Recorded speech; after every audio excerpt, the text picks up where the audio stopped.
Well, good morning. My name is Ruth Robart. I'm happy to be your moderator today. How many are happy to see a little bit of sunshine this morning? Woohoo! Woohoo! I know, it felt so bad for the kids that were graduating yesterday or learning the backstroke, whichever they were doing. But welcome one and all to All Souls, and welcome to our online visitors also. We have a great day to have our service together. You may want to check in on social media and then make sure that the phone is silenced or the ringers are off or whatever it takes. Today we've got want to welcome our visitors. Is there anyone here visiting that would care to stand and introduce themselves, or if you brought somebody, could introduce themselves, introduce their guests? We have the home team today. Okay, very good. We do have David back on the piano. Welcome back. And we've got Rebecca's, our intern, is going to be doing our service today, so that's just a beautiful chance to hear her. Always great. After service today, if you didn't introduce yourself and you are a guest, after service today, we're having a Sunday Plus lunch to support the kids' trip. So if you are coming, if you can, welcome to come to that, and just let them know that you're visiting, and it's no charge for you. The rest of us all will go and have a great meal and support the trip. The children, they're not really children anymore, are they? Young adults.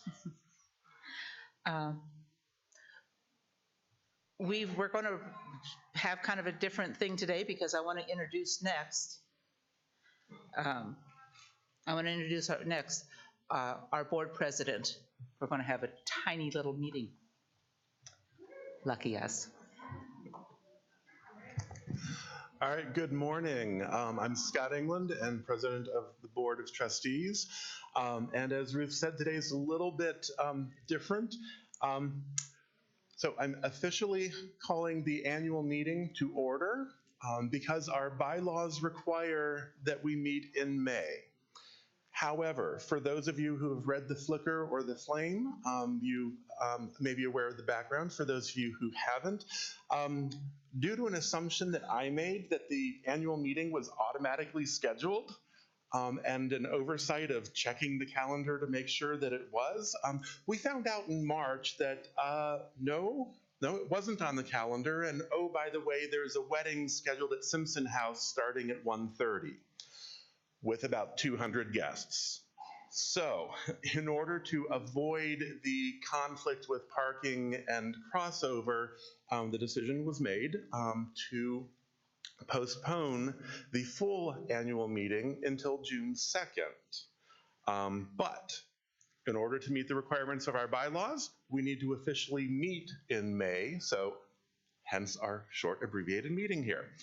So, in order to verify that we have a quorum, which is 15% of the congregation, I would like to ask that all members who have made a contribution of record in the current or previous fiscal year, please stand. Now, this can be a contribution via EFT, via a check, via the app or website, via Give Plus, any of those.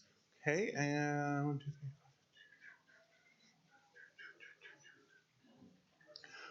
3. Okay, I'm going to say looks like a rough head count. We are at least 45 members, which is a quorum. So thank you very much. So do we have a motion from the floor to postpone the annual meeting until June 2nd? Julie. Is this on? I move that we postpone the annual meeting till June 2nd. Okay, second. All those in favor, please raise your hand. Okay, any opposed? And any abstentions? Okay, the motion passes. Thank you, and I now officially adjourn the meeting until June 2nd.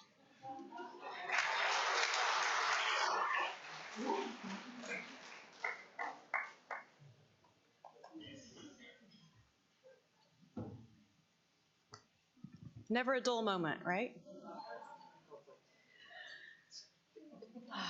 Let's take a deep breath together.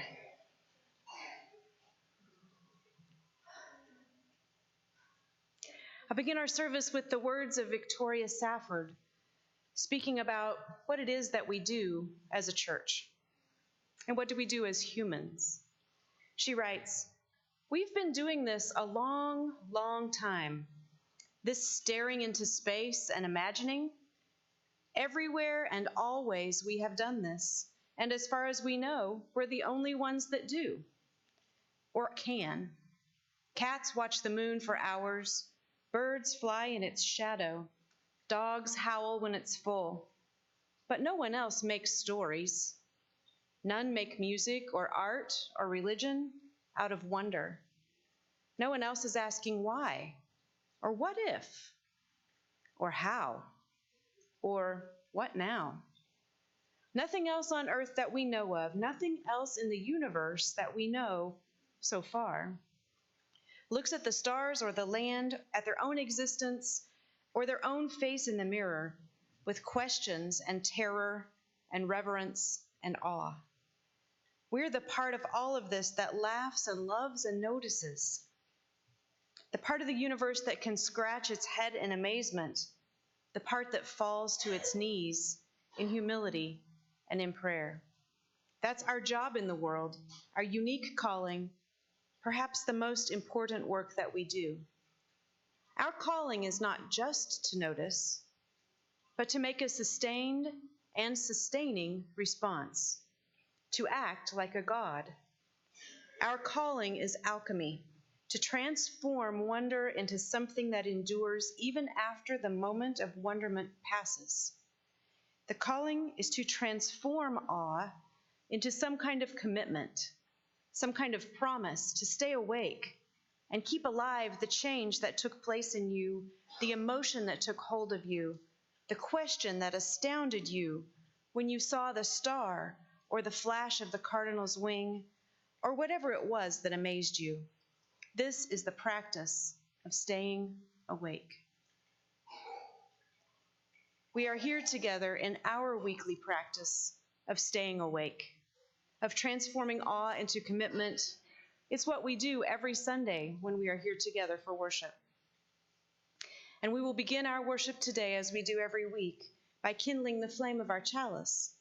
This ritual links us through time to all the Unitarian Universalists who have gone before and all those who will come after. And it links us through space to all those who gather this morning to worship together.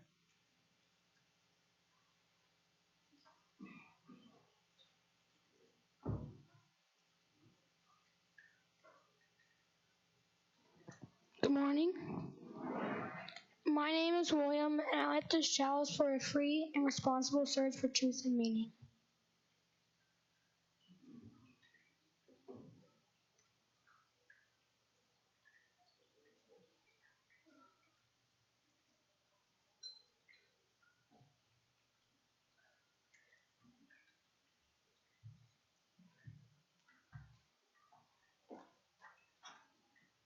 Now will you please rise and body your spirit? We will affirm our covenant and sing.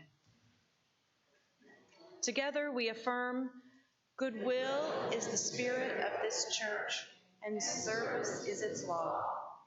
This is our great covenant, to dwell together in peace, to seek the truth in love, and to help one another.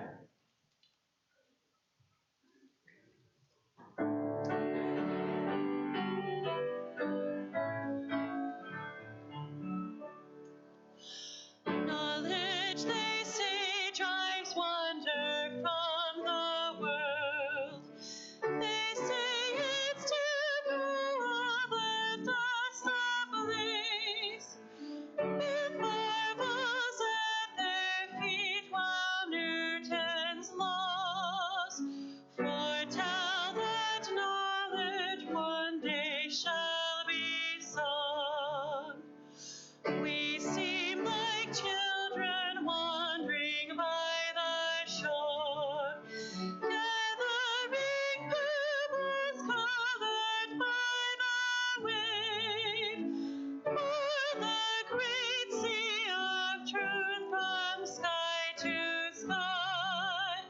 stretches before us, boundless unexplored.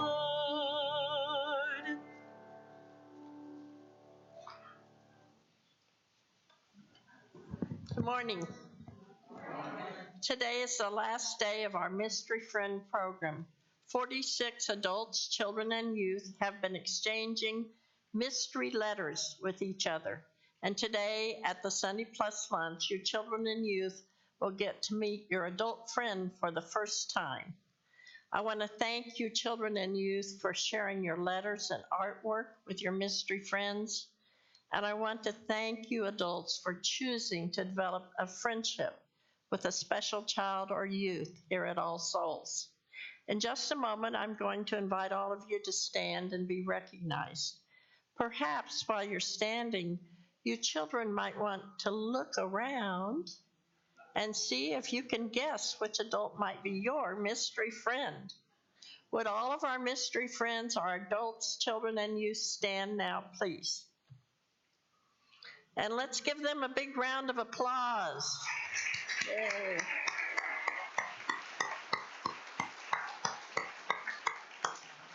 Thank you for participating in this program and for making a new friend here at All Souls. And now we will sing our children and youth out to their religious education programs.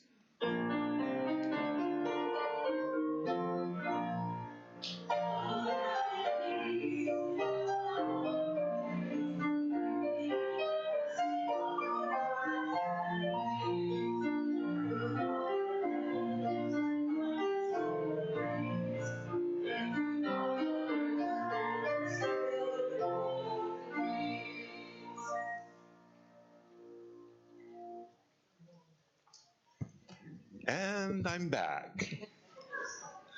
So this week, it's my privilege as a member of the board and a member of this congregation to introduce the offering.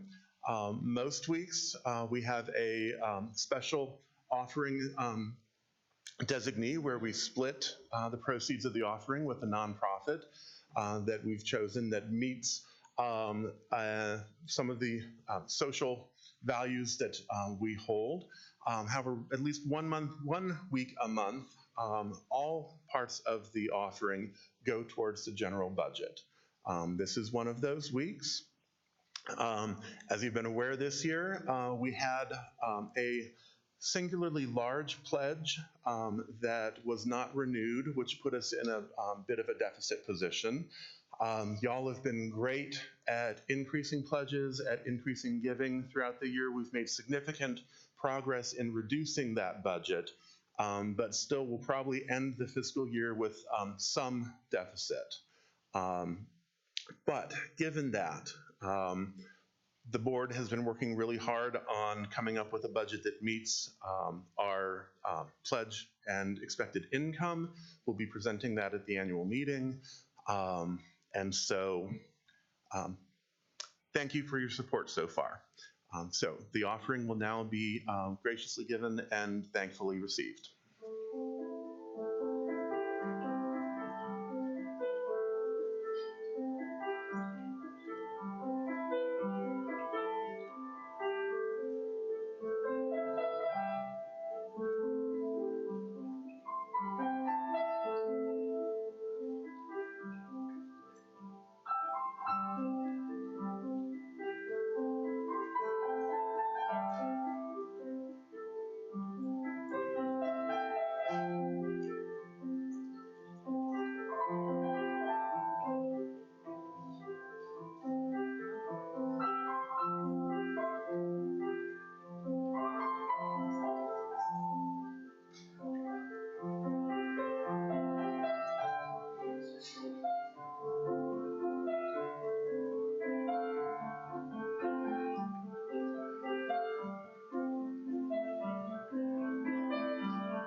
If you'll now join me in the dedication of our offering.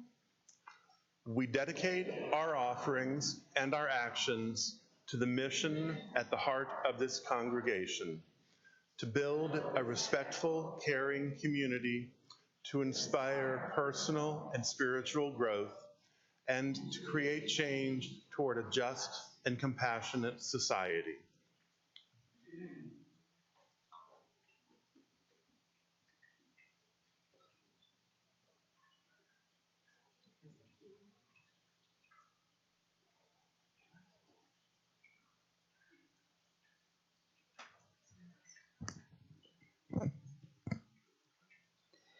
Light, let me bring it down. I'm not quite as tall as Scott, so.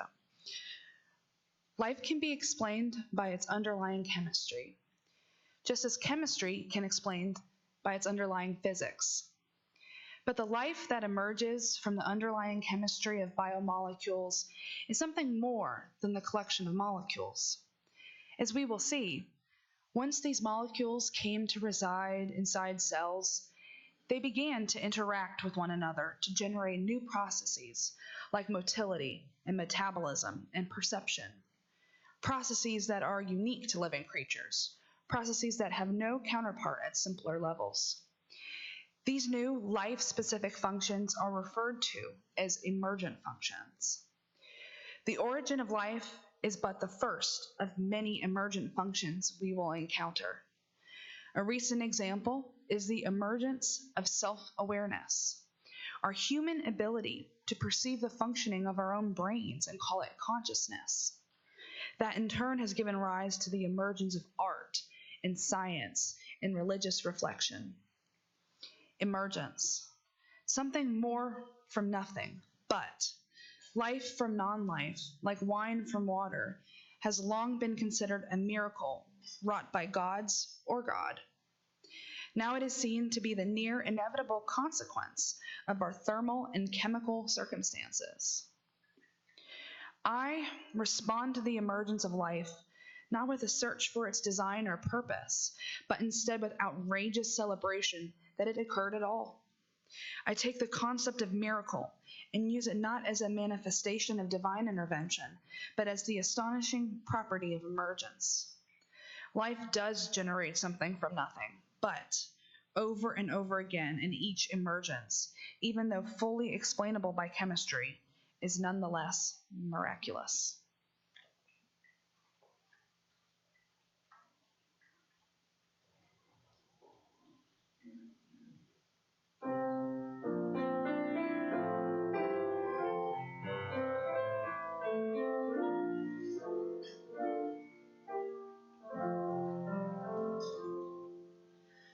Life has loveliness to sell, all beautiful and splendid things. Blue waves whitened on a cliff, soaring far that sways and sings, and children's faces looking up, holding wonder like a cup. Life has loveliness to sell, as music like a curve of gold. Scent of pine trees in the rain, eyes that love you, arms that hold, and for your spirit still delight, holy thoughts that store the night. Spend all you have for loveliness, to buy and never count the cost. For one singing hour of peace, count a year of strife well lost, and for a breath of ecstasy, see. Give all you have been or could be.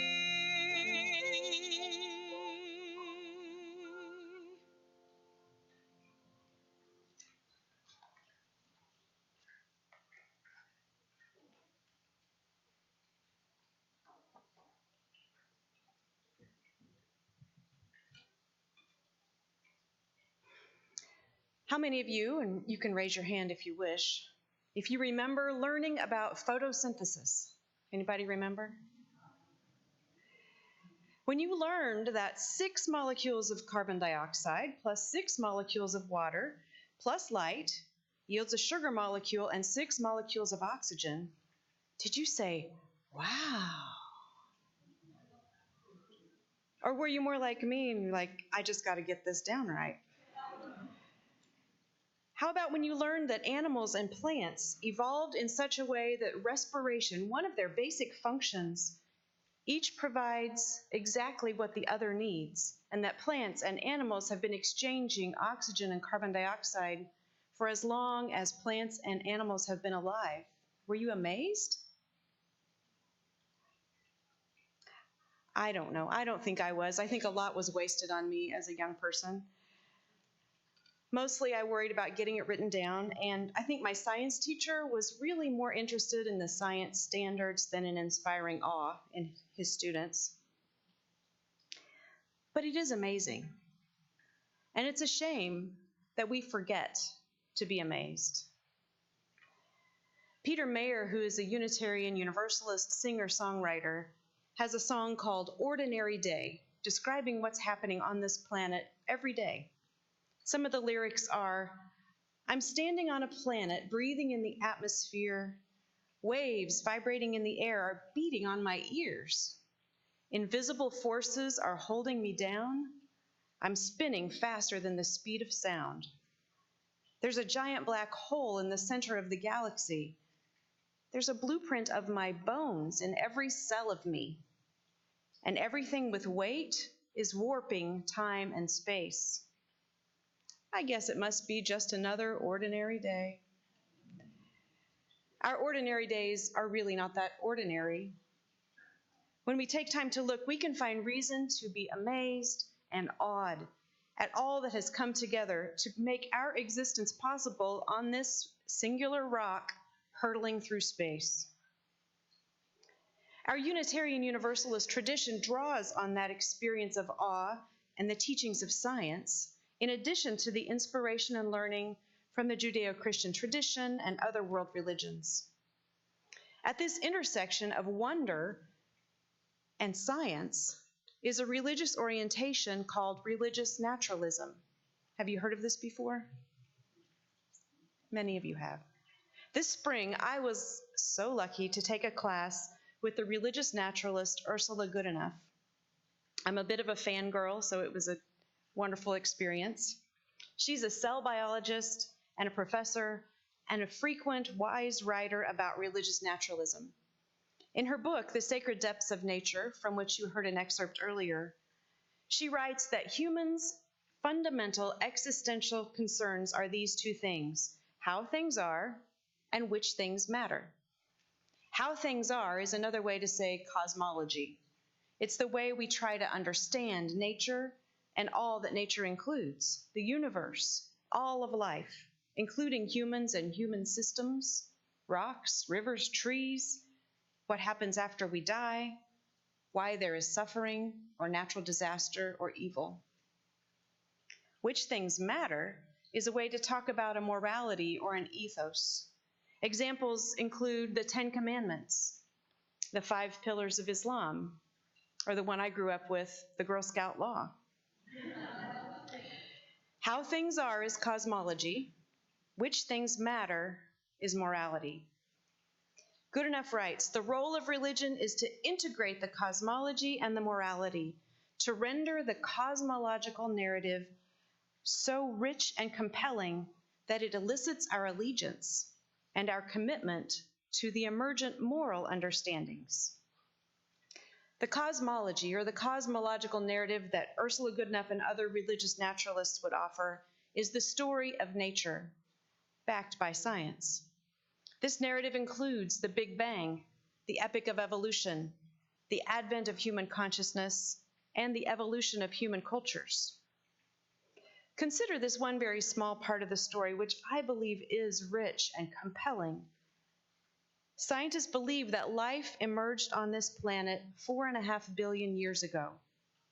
They're not exactly sure how it happened, whether because lightning struck at the surface of the water and charged the water so that it formed new combinations of atoms, or whether it happened first at the mouth of a deep sea vent, where water saturated with compounds was superheated by the crust of the earth, hit the cold water of the deep sea, and again, those compounds mixed in a new and different way. However it happened, life emerged from a soup of water and dissolved stardust. All of these components combined and recombined over billions of years to create biomolecules that could be synthesized and replicated. Something else came from nothing but. Life emerged from non-life. The idea that a soup of chemical compounds was able to become me and you and every creature and living thing on this earth, it's astonishing. And it happened again on this rock, orbiting a small star, this planet that's somehow just the right temperature, not too hot, not too cold, not too acidic, not too alkaline, just the right amount of sunshine over most of it. Religious naturalist writer Connie Barlow issues this challenge. She says, "Tell me a creation story more magnificent than that of a living cell forged from the residue of exploded stars. Tell me a story of transformation more wondrous than that of a fish hauling out onto land and becoming amphibian, or a reptile taking to the air and becoming bird, or a mammal slipping back into the sea and becoming whale. Surely, this science-based culture of all cultures can find meaning and cause for celebration in its very own cosmic creation story. If we choose to adopt this religious naturalist orientation, this great story is our cosmology, our understanding of how things are. And the awe that we feel helps drive our development of morality, the understanding of which things matter. We UUs are explicit about some of the things that matter to us.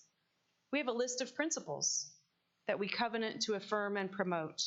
Our ethos includes the idea that everybody matters, that growth is important, and that we are a part of the earth, and the earth is a part of us, and all of it is worth saving. And our tradition is called a living tradition because we are open to new understandings and we believe that revelation is ever unfolding. We believe that evolution is something that happens in all the systems in the universe. We believe that change is necessary and inevitable. Some of the changes that we see in nature and in human systems happen slowly, incrementally. These are changes in which what comes after is not all that different from what came before. Occasionally, though, there's a moment of sudden change, a moment in which what comes after is something different than what came before. It's more than the sum of its parts. It's a moment of emergence. We've seen examples of emergence, such as life from non-life. But other examples are when the weather comes together and creates what is called a perfect storm. Margaret Wheatley and Deborah Freese write, "In all living systems, which include us humans, large-scale change always happens through emergence. Changes that have great impact do not originate in plans or strategies from on high. Instead, they begin as small local actions. While they remain separate and apart, they have no influence beyond their locale. However, if they become connected in a system or a network, exchanging information and learning, their separate efforts can undergo Their separate efforts can suddenly emerge as very powerful changes, able to influence a large system. This sudden appearance, known as an emergent phenomenon, always brings new levels of capacity. 3 things are guaranteed with emergent phenomena. Their power and influence will far exceed the sum of their parts. They will exhibit skills and capacities that were not present in the local efforts, and their appearance always surprises us. For an example, do you remember the Arab Spring? About 9-10 years ago? While protest and uprising in that part of the world were not a new thing, the confluence of the reach of social media and angry citizens created a wave of protest that had never been seen before. From it emerged a movement that was different not just in size, but because it used social media as an organizing tool. And because of that, it was different in speed and scope and participation. I would say that the sharing economy, Uber, Airbnb, that's another example of an emerging phenomenon. Yes, people have given one another rides before. They've offered their spare rooms to friends. They've loaned a car. But to offer rides and rooms and cars to strangers as a business through the internet is a whole new thing. As we're talking about emergence in human systems and in nature, it's important to notice that it's values neutral. We can appreciate the process of emergence even when what emerges is not what we would prefer. There are recent emerging movements that give me a lot of hope, like the youth-led Never Again movement for gun control after Parkland, like the Greta Thunberg, who has inspired school walkouts for climate justice. On the other hand, there are those that concern and even horrify me, such as the newly emboldened white nationalist movements and others. Based on our understandings of the big story of the universe and its development, and based on our beliefs as Unitarian Universalists about what matters, I think that what we would like to see emerge is none other than beloved community. It's something we've never seen before. It's something that the ingredients are present, but not in a way that we would hope. Things don't look good right now for beloved community, for a world in which all are treated with justice and the earth is restored to a healthy balance. You know the issues: nationalism, climate crisis, racism and misogyny showing their faces even more openly, and so on. And I don't know if we'll ever get to beloved community. But I do believe we can get closer. And I believe that the trying to get closer is what's important, whether or not we ever get there. So in order for anything new like beloved community to emerge, the conditions have to be right. Like Earth in that Goldilocks spot, not too hot, not too cold, just right. That is one way we can cooperate with the power of emergence. We can help make the conditions favorable for the outcome that we want. As Wheatley and Freese wrote, large-scale changes do not come from on high. They happen because of small, local efforts.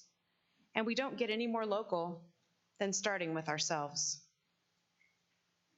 Would you like to cooperate with the power of emergence to make it a little more likely that a new kind of justice will emerge? If so, the place to start is here, to create more justice within and near you. Start by looking closely at yourself to see where you cooperate with unjust systems and figure out how to stop. Work to heal your wounds so that you have more energy to share with others. Find ways to show love and understanding to people you disagree with, even as you maintain boundaries to keep yourself safe. Once you're aware of your own collusion with injustice and are healing up, you can look beyond yourself to see where you can pool your energy with others who are trying to create change. These networks of people are where our efforts can be most effective.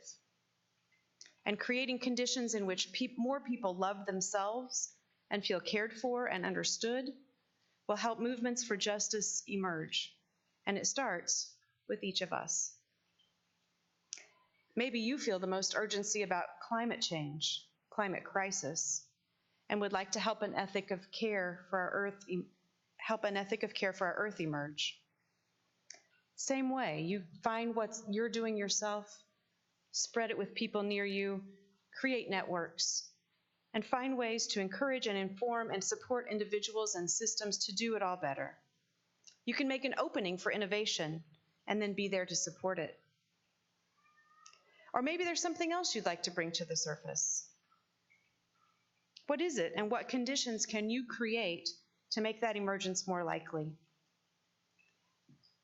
Wheatley and Freeze write, separate local efforts connect and strengthen their interactions and interdependencies.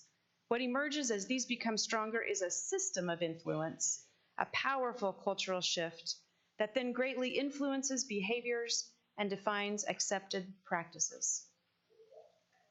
We know that at no moment in our lives are we unaffected by what is happening in the world, on the earth, in nature, and at no moment is any of that unaffected by our actions. All of us are constantly co-creating the reality. The good news is that we alone can't really make big changes happen. We can only make these small local changes, and we can connect with others. The other good news is that the small changes are all we need. Small actions linked with others who are working for the same goal are what add up to the perfect conditions for something new and better and more life-giving to emerge. May it be so. And now will you rise with me? Together we'll sing Blue Boat Home.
about the emerging nature of life supports who we have tried to be.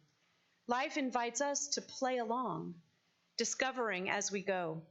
Life wants to work with us in surprising ways. We could make our lives so much more interesting and develop so many more new capacities if we sought to work with the unknowns of emergence rather than try to plan the surprise out of our lives. An emergent world invites us to use our most human of all capacities, our consciousness. It asks us to be alert in the moment for what is unfolding. What is happening at the moment? What can we do because of what we have learned? The emergent world welcomes us as conscious participants and surprises us with discovery. To recognize that everything is surprising is the first step.